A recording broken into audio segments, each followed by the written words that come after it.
A zatiaľ, čo vy budete telefonovať, tak my sme zistili na Slovensku, že vraj deti nespievajú. No, že prestávajú spievať, že sa im nechce. A prečo? A ako z tohto problému?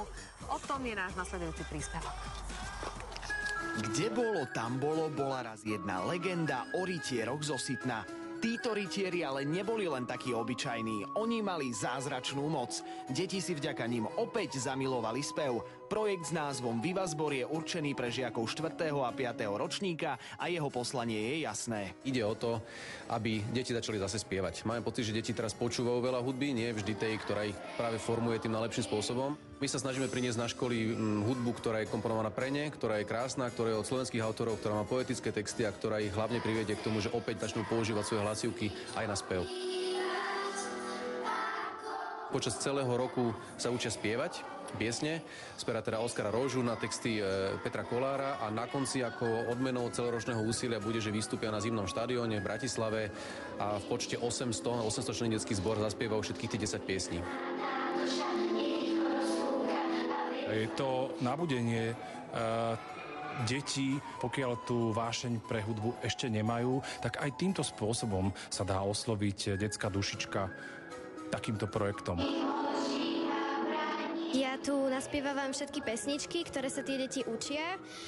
A dneska sme tu teda boli v jednej triede a je to úplne výborné. Deti v tom nie sú samé. Hereckej časti predstavenia sa zhostia známe tváre ako Zuzana Krónerová, Lukáš Latinák, Miro Noga, Števo Skrúcaný, Ivo Gogal, Marian Čekovský a Táňa Pauhofová. Dnes sme prišli na základnú školu Gesajovu si pozrieť, ako vlastne deti trénujú, ako sa naučili tie pesničky, ktoré dostali doteraz. Boli pripravené, boli veľmi veselé a hlavne sa im to veľmi chcelo, čo je veľmi pozitívne, takže hodnotím to ako veľmi príjemnú predprípravu. No jasné, že sa im chcelo, veď také milé návštevy nemajú na hodinách každý deň. Táto hodina sa mi páčila aj pretože tu bola Táňa Pauhofová a Marian Čekovský. Mne sa strašne páčili a boli vtipní. Marian Čekovský robil beatbox, to sa mi páčilo a že ako pekne spievame, to ma potešilo nám všetkým. Viva Zbor ma zaujalo aj tým, že sa stanem trošku hercom. Budem Tamir Zamir a budem bratom s Lukášom Latinákom, čo znamená, že budeme ako bratia aj vyzerať. Ja budem hrať Vesnu v predstavení, ktoré sa potom na konci vlastne dá do poriadku. A momentálne moja úloha je iba chodiť, pozerať sa a tešiť sa na budúce.